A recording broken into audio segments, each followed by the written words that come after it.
When you're in nutritional ketosis, where your glucose is low and your ketones are elevated, and you're in the 3 to 230, that range, you can take a very small dose of chemotherapy, even less than half of what they would normally give you. And boy, it just blows the hell out of these tumor cells because they're already vulnerable now. You're putting them on a life support system. That's right. By They're taking them away. starving. They're starving and they're going to die, and they are dying. And then you throw in a tiny amount of chemo, and the next thing you know, it's history for these tumor cells.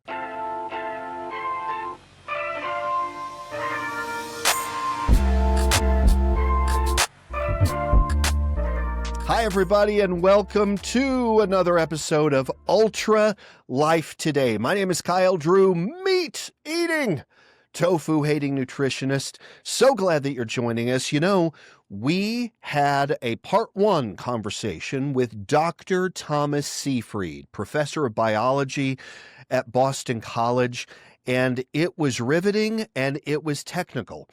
We decided to break that episode up into 2 different episodes, and what you're about to see is our part 2 to our conversation with Dr. Seyfried. Now, this one, what I found is that toward the end of the long conversation that we had, Dr. Seyfried became a lot more practical, a lot more what can we do about it.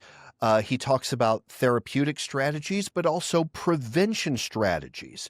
He talks about diet. He talks about exercise. He talks about these antiparasite drugs like fenbendazole, mebendazole, etc., etc. This is well worth sending to your friends who have an active diagnosis, and I'm anxious for you to listen to what we have. Let me tell you this, Ultra Life Today is brought to you by Ultra Botanica, makers of the super absorbable, high-intensity curcumin you can feel. It's called Ultra Cur. Also, the makers of the Pathway System of products. A lot of folks are taking this who follow the metabolic model of cancer. They are taking this alongside some other things that they've seen out and about on the internet. It is just a series of nutritional supplements that help nutritionally support the rebalancing of metabolic pathways that are imbalanced due to cancer and other diseases. It is not a treatment. It is not a cure. It is not even a prevention. There is no way that the FDA needs to worry about what we're saying about this. It is a series of dietary supplements. Now, I do need to say this. This is important. Just because I just told you about the pathway supplements, as we're about to move into Dr. Seyfried's conversation, do not take that as Dr. Seyfried's endorsement of these products. He doesn't know about these products. I don't want to imply in any way that Dr. Seyfried is saying, see, metabolic model, oh, you guys with your product. He doesn't know about these products. And so please don't take that as Dr. Seyfried's endorsement, but we did want to attach that little pitch alongside the conversation because Dr. Seyfried's metabolic model is what these pathway products are built on. So without further ado, here is part 2 to our conversation with Dr. Thomas Seyfried. I remember years ago when I spoke to you on a radio show, the question was, should everybody consider a ketogenic diet or at least a primitive diet? Something that really limits glucose. Whether or not we become ketotic is a different question, but that was the question then, and that's the question that I'll put to you now, just in your opinion, still on the prevention side. Yeah, well, I think cancer is a very preventable disease conceptually. In practice, it's not. Right. Because we are now, our Paleolithic ancestors never had access to the highly processed carbohydrates, emotional stress, lack of exercise, poor sleep. What was killing those folks was injuries and infections. They had no orthopedic surgeons or antibiotics, so they were dying from injuries and infections. They weren't dying from cancer and cardiovascular disease. Right. It's not that they didn't live long. Yeah, and a lot of times they couldn't because they didn't have an antibiotic. But those guys who could survive, and we have tribes in Africa where you can have old people in the 80s and who have never succumbed to those problems. But clearly, The problem is the temptation of our daily lives for putting our mitochondria at risk. There we So go. we are still Paleolithic man living in a totally different environment, and we have an obesity epidemic. I say, obesity is evolution in action. Those genes that allowed us to survive these horrible droughts and famines and all this kind of stuff, we are supremely metabolically designed to store energy. Because if we did not have the capacity to store energy, you and I would not exist on the planet today. No, So now we take that same highly precise body and put it immersed in all kinds of highly processed carbs wherever you look, in drinks, in food, and of course, and you don't exercise. And the next thing you know, you're obese and you're at risk for cancer, diabetes, cardiovascular disease, dementia. yes. It's very understandable, but without an understanding of evolutionary biology, which is unfortunate, an affliction of the 90% of people in the medical field, you end up with this nonsense stuff that doesn't make any sense. I think you're right. I think you're right. And so as we're moving from prevention to therapeutic strategies, one of the first things that went into my mind as you began talking about Warburg on the glucose side and then your work on the glutamine side, okay? I think about two extreme kinds of diets, and I'll let you speak for yourself, but I just wanted to get your take on this. I talk to cancer patients all day, every day, and there are those who are juicing all the time. And boy, the vegetables and the fruits, it's got to be great. And the amount of sugar is astonishing that they're taking in. And then on the other side, there's the carnivore types with just nothing but meat, nothing but eggs, protein, protein, protein. And because I'm less up on the ideas around the glutamine fermentation, I wonder first about protein intake. A classic ketogenic diet really limits protein. But I'm wondering, first of all, can you talk a little bit about protein intake when somebody does have an active diagnosis? Well, that's why we use the GKI, the Glucose Ketone Index, because I did it on myself. I ate ribeye steaks and bacon and eggs and hamburger meat mixed in with eggs. I did the whole thing for about a week, and I got my GKI down to about 10 in 5 days. If you get 2.0, if you're in 10, you're in a prevention zone. But if you want to kill cancer cells and manage chronic diseases, you should get down about 2.0 or below, which can be a real challenge. But I made a mistake in eating too much of the meat. Hmm.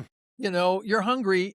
You have a tomahawk ribeye with one spear of asparagus, and it's really delicious. And you pour butter on top of it, Yep, or sauce béarnaise. It's all egg yolks and fat. you And you got to betcha. play. And then you measure your GKI and see what it is. And I said, if I do it again, listen, if I had cancer, I know what to do. And you become a hell of a lot more motivated than when you're just playing around with it. It's the truth. That changes. Talk to a cancer patient who knows this and who's doing it right, and you will see what inspiration is. Yeah, right. Yeah. When you know your ass is on the line, you'd be surprised how smart you become in a short period of time. No kidding. No kidding. You're right. And so that's the one side. And then you've got the juicers. Well, I don't know what to say about the juicers. If you're throwing a lot of glucose into the system, I don't see how that could possibly be healing when the Oh, tumor cell needs the sugar. So, right. we have to look at it long term as well. And Yeah. then, we don't throw out all parts of standard of care. What we're Hmm. seeing in our clinics in Istanbul, Turkey, is a combination of ketogenic metabolic therapy with low dose chemo. Interesting. And yeah, when you're in nutritional ketosis, where your glucose is low and your ketones are elevated, and you're in the 3 to 230, that range, you can take a very small dose of chemotherapy, even less than half of what they would normally give you. And boy, it just blows the hell out of these tumor cells because they're already vulnerable now. You're putting them on a life support system That's right. by They're taking away. starving. They're starving and they're going to die, and they are dying. And then you throw in a tiny amount of chemo, And the next thing you know, it's history for these tumor cells. And we're getting results on pancreatic cancer, 3 and 5 years of survival. Goodness. Yeah, it's unbelievable. But nobody's doing this. No. There's no trial anywhere in the world that we know of. And we even wrote the protocols for doing the trials. Nobody's doing it. Hmm. They're doing reduced glucose. They might be doing glutamine targeting without reducing glucose. They're not doing the full package. Right. And you got to do the full package correctly. You need to know upfront what that individual's blood work looks like. How many other comorbidities does the patient have when they're first diagnosed with cancer? Yep. If they're looking pretty healthy and they don't have any comorbidities, then we can go right in real quick. We put them on a zero carb diet for 14 to 20 days.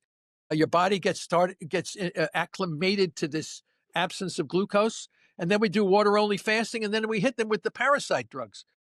Okay, good. I want to talk about that. That's a big one. They target the glutamine pathway. The fenbend, the mebend. Well, I only tested mebendazole. We haven't tested fenbendazole. Gotcha. We have not tested ivermectin. But here's what I did. If you go and look at parasites, there's a whole family of different kinds of parasites. You find out that when they're occupying tissue in their resting state or existing state, rather than proliferation for reproduction, they're using mitochondrial substrate level phosphorylation. Great. Here we go, just as the cancer cells are. Astonishing. So it's a cheap way. Yeah, but you gotta hit the glucose and glutamine with the parasite medication. And we have done 6-deoxynorlucine, which is really powerful, but it does damage to your gut. So we've got to figure out ways to modify. Listen, we can manage these cancers at such on the cheap, no minimal toxicity. What are you talking about here? It's astonishing. And this is, I won't get conspiratorial. The thing that I was wanting to get your opinion on, fasting. Whenever we're talking about pure water fasting for a period of time, do you have first a recommendation, those of us who have no diagnosis, any recommendation about how often and how long we should fast just for prevention, first of all? Yeah, I can't make any kind of recommendations. Okay. It's based on the person, the age, the sex, the general health. All of these things have to be taken into consideration when moving someone into these conditions. I can tell you from personal experience, going cold turkey and doing water fasting ain't easy. Nope. And it's a turnoff. Can you please give me the high dose chemo? Thank you. I'll tell you, it can be tough. There are sort of chronic fasters, and they've sort of gotten used to that whole experience. But when you're going into the therapy model, and I want to ask you, and we'll bring it in for a landing in just a moment, but you talk about something called press pulse strategy. Could you describe that just a little bit for those who have never heard this? Well, it's a concept that I picked up from the field of paleobiology. From Ahrens and West published a paper. These paleobiologists looking at events in the history of our planet with the mass extinctions of organisms. We've had these mass extinctions, hundreds of millions of years ago. We've had mass extinctions. And the question is, it was always a combination of a chronic stress, weeding out weak members of the societies of organisms that existed at that time. But it got rid of the weak, but not all. The strong and the tough were able to survive. And then you have a pulse, like a meteor or a series of volcanoes going off. And that was it. That was it. It was a complete extermination of So I just took the same concept. I said, how do we get rid of cancer? So we can use the same concept. Great. Like that idea. It's so good. Okay. Again, it's evolutionary biology. Otherwise, you don't know what the hell you're doing. What is press in this paradigm? Press, we can hold glucose down because we evolved to be in a glucose restricted environment. We didn't have delicatessens and donut shops on every corner. So our ancestors were always in a state of low glucose and elevated ketones. So that's right. Not because they wanted to be in that state. They had no choice. I mean, you throw in a hot pizza. It wasn't willpower. You throw in a hot pizza to those cavemen, you see what happens, right? You better believe it. They'd kill each other for a bite of the pizza. You know it. You know it. That's the press side. Yeah. And then the pulse side. Well, we have two presses. Two presses. We have the ketogenic metabolic therapy, which lowers the blood sugar, elevates the ketones. Okay. And you can take ketone supplements like Dom D'Agostino talks about to Right. boost the ketones up a little bit. But then we have exercise, extremely important. You can walk at what lowers blood sugar. The muscles will take glucose out of the bloodstream. And once the muscle takes the glucose, it does not share. This is an evolutionarily concerned because if the muscles are sharing their sugar with the brain and other, all of a sudden the lion comes and you don't have the capability of running away from the lion. That's true. That's true. So you need the muscle needs to keep the glucose for a burst of quick action. The brain will suck up whatever sugar is hanging around, and the last guy on the totem pole is the tumor cell. There we go. Even with gluconeogenesis, you can't produce enough sugar to keep those tumor cells alive. That was the question. Gluconeogenesis and, again, protein and the transformation. So you're just marginalizing this poor tumor cell. You feel bad for them in their existence. You have to feel like these poor are suffering, and the rest of your body is getting healthier and healthier. There we go. Beautiful. Yeah. So, and then you come in with the glutamine-targeting drugs and pulsing, because if you're too aggressive, you can harm your gut and the very cells, the immune cells that are needed for picking up the dead tumor cells are your immune system. So you don't want to paralyze them with a pressing of the glutamine. And the other thing that we have shown and others, the metastatic cancer cell, the cell that metastasizes and spreads through your body, is a hybrid between a cancer cell and a macrophage, part of our immune system. Oh, interesting. So, they fuse. There's a fusogen. There's a lot of people who know about this, but everybody knows about it except National Cancer Institute. The experts. Yeah, the experts, right? That's why we have 1,700 people a day dying from these experts. You got to go back to look at the dead people. They're all piling up, right? Boy, I know. Because the academic and pharmaceutical companies have no clue what we're talking about here. And if they do have a clue, they try to ignore it because it's too unsettling to the establishment. And that's their personal misfortune. But it's also impacting negatively on the people. And I feel so bad because I see all these people suffering and dying needlessly. It's just a tragedy of monumental proportions. We don't have to have that. But the bottom line is that you have these metastatic cancer cells. Now, macrophages are an extremely powerful glutamine consumer. Glutamine is a fuel for the immune system. So you have a cell of the immune system like a macrophage or a neutrophil, a leukocyte, fusing with a tumor cell. And now you have a rogue macrophage already genetically programmed to spread throughout the body. Goodness.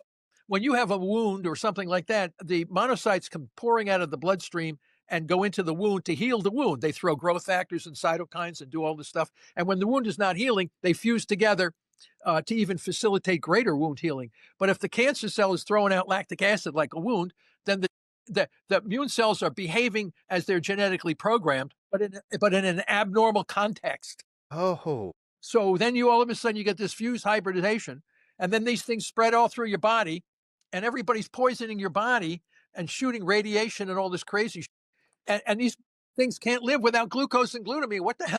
And so it just seems reasonable. Press and pulse.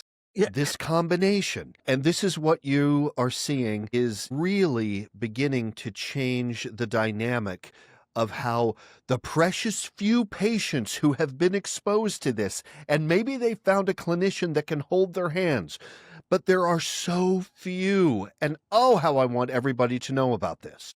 Yeah, well, you have to know about it like I'm speaking, but when you start seeing the science as we have published, the mechanisms and the pathways and the evidence in preclinical studies. Don't forget, I do all my work with preclinical studies. Right. And then I have an army of physicians that are out there that want to use this stuff. And then you got to try to rein in the physicians because they all want to throw everything at the problem.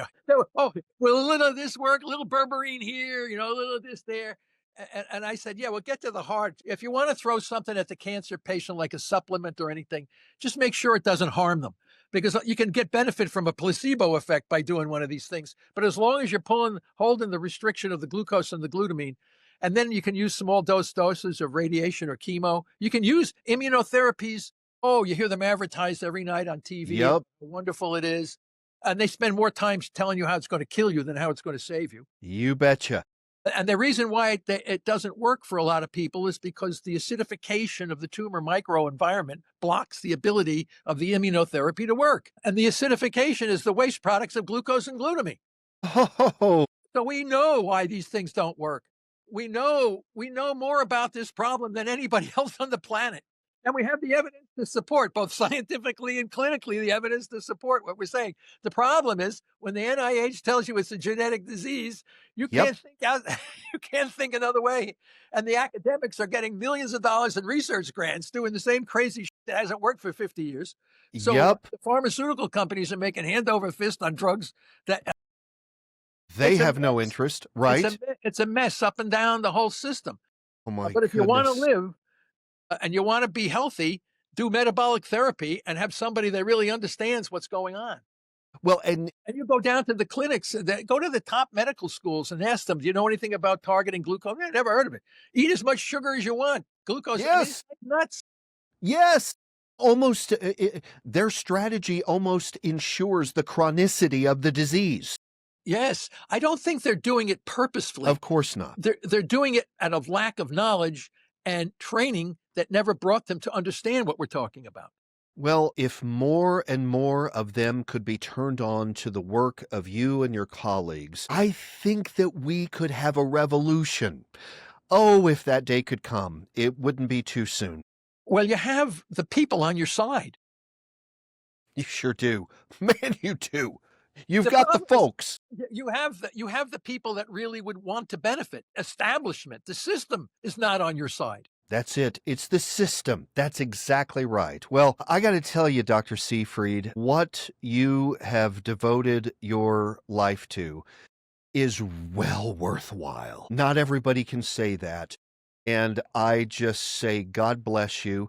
Keep up the good work. I can't wait to see the continued studies that you and your colleagues will publish. Do you see can you envision what's next in the metabolic terrain concept?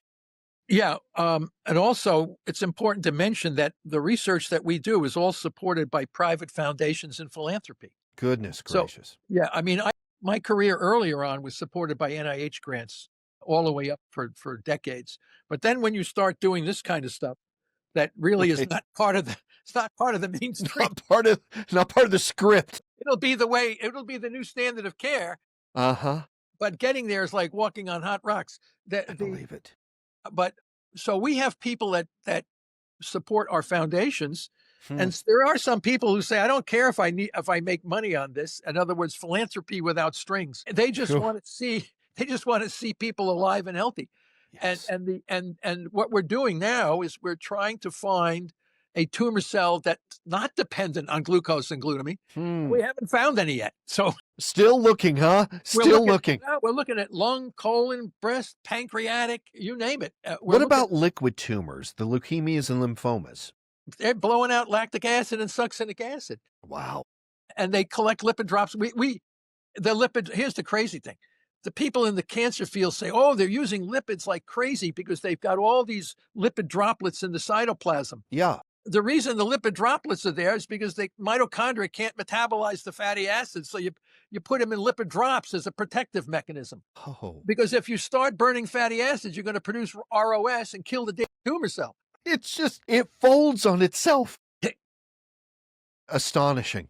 Astonishing. And 90% of the papers in the top science and nature journals are saying cancer cells use fatty acids readily because look Right. at all the stored fatty acids in the cytoplasm. Little did they know they're there so the tumor doesn't die. You are right. That has been cited over and over again in response, Yeah. kind of pushing back on the idea Yeah. of keto. And so I Oh, think yeah. that's, yeah. Yeah. It's just amazing. But as we say, it's the journey is worth the fight. The journey is what keeps us going because we know we're right. And we want to have people not dying. I mean, these poor people coming out of these cancer clinics, they're bald and they've got mucositis. They've got all kinds of stuff. I never found a cancer cell in the hair follicle of anybody. Mm, So why are you losing your hair? What are you trying? There's cancer cells in your hair? I Thank don't you. know why you're going bald. but they shouldn't have to lose hair. They shouldn't have to have all these adverse side effects and killing No. cancer cells very strategically. And then you run down, you hear people hear what I say. They run down to their oncologists at the top, MD Anderson, Sloan Kettering, wherever they go, and they get slapped down. They get angry. They throw them out. It's just Absolutely. it's a tragedy. We talk to cancer patients all the time, and it's almost as if there are two types of patients: the ones who know better than to say certain things, and then those that are going to be berated because they don't know any better. Well, I feel bad because, even if I were to have cancer, I have my colleagues, even though I designed the experiments and tested everything, you still want somebody to talk to. You do. You want a clinician who can help you negotiate some of these things that you might not have heard about and Right. that he has, and therefore, walk you through the process and give you some level of encouragement and monitoring. And you're monitoring at the same time with your GKI, and you're taking the dosage of medication that will target the glutamine. And you want to make sure those dosages and timings are right for you and your body at your age. And you want that person to know that and help you. And I would talk to my friends next door about this. Yes. And unfortunately, I have all this information and know what to do if I had to do it.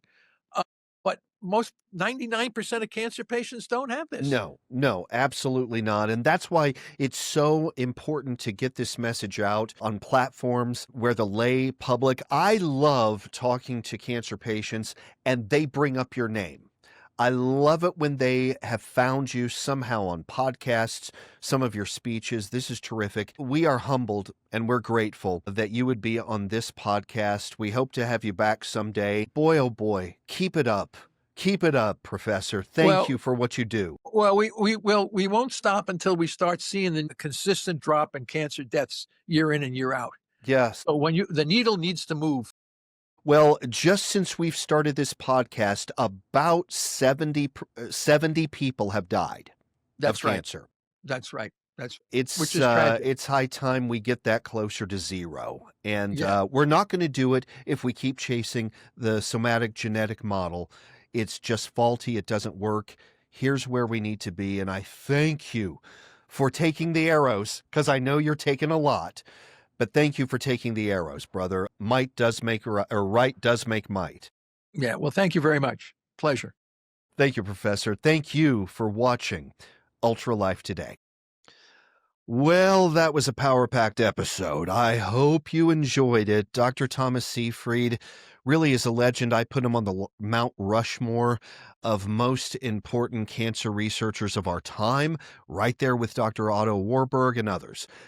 So glad that you not only watch, but we thank you doubly for telling your friends. Please pass this along. Please subscribe. Please like these episodes. We're going to do more like this very, very shortly. We are grateful that you are joining us for each episode of Ultra Life Today.